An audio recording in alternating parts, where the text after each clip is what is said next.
Hi, everybody, and welcome to Suspire Talks. Suspire Talks is our new interview series where we bring you the biggest and most enterprising voices from the field of sustainability. For our first episode, we have the most enterprising founder of Avyannaa, Vishakha. So, welcome, Vishakha. Great to have you here. For those of you who don't know who Vishakha is, Vishakha, do you mind just giving yourself a quick introduction? Yes. Thank you so much for having me here. Well, I'm Vishakha and I run an eco-friendly company called Avyannaa where we bring everyday essentials and give you eco-friendly alternatives made of neem, bamboo, coconut and cork. Awesome. So, yeah. That's awesome. So I guess let's just go back to the beginning. What really inspired you to start Avyannaa? Let's take it one step forward and say if you were to start Avyannaa today as opposed to when you did start it, would you have done anything differently in the way you did go about having to start your own company in the sustainable sector? So I think first, what motivated me towards starting Avyannaa was those heaps of garbage that you see around the beach that comes back. Right. And then, in Bombay, if you're 2 minutes away, you see that whole garbage thing where people from their naked hands are just putting it over, which is so bad, right? Yeah, fair enough, yeah. So that was one of the motivators that wanted me to start something eco-friendly that goes back to the earth. And of course you have to know where to decompose it also. It's not that you buy eco-friendly products and just throw it in your bins which goes back to the landfills. Okay. So that was something, and I was also a sustainable writer. So awesome. When I used to write, I realized there's so much more than just using eco-friendly products. So that's why I started Avyannaa.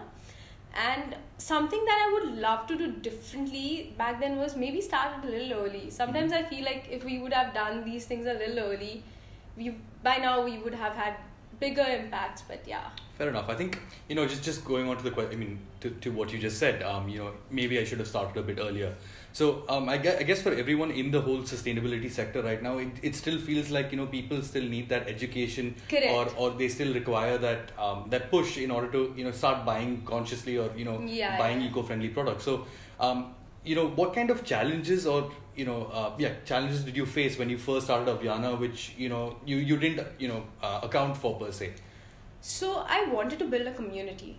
So building a community and educating people is something that I still feel is challenging, because not everybody, they'll say yes, I want to do it, but they go down and buy their plastic toothbrushes because it's just comfort for them.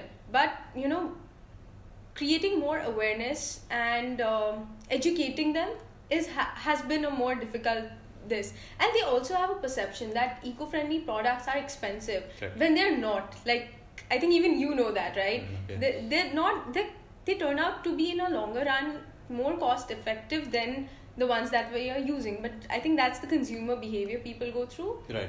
So that is something really difficult, because I think we are changing the entire behavior, lifestyle of people, so it becomes challenging at times. No, absolutely. I completely agree with that. I think, like you rightly mentioned, education is one really, really important point, and the lifetime value of products is never taken into consideration. Correct. You look at something for 10 rupees expensive, why not go for precisely a cheaper toothbrush? Yeah, absolutely. And I think you at that point it's a momentary decision of actually buying versus how long am I actually going to use this.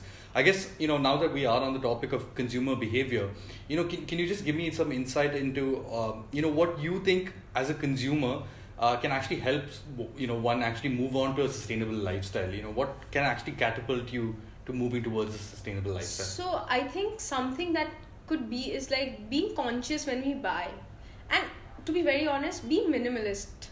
Buy only when you need. Right. And sometimes we just go for shopping. Right now sale season is going on, right? And everybody's oh, we have to buy this, we have to buy that. But we don't realize that the things that we already have can also be loved again. There's so many pairs of clothes that we just lying down there and we still buy new. And we don't realize the, catapult effect of it. Yeah. So maybe being more minimalistic, before buying, at least see the product. What are they made of?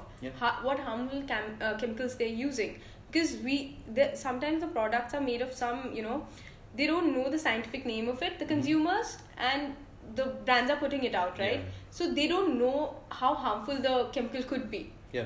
No, So I think being a little more observant and try to be minimalistic, like buy only when it's needed, absolutely. No, and try to recycle like things. Yep, absolutely.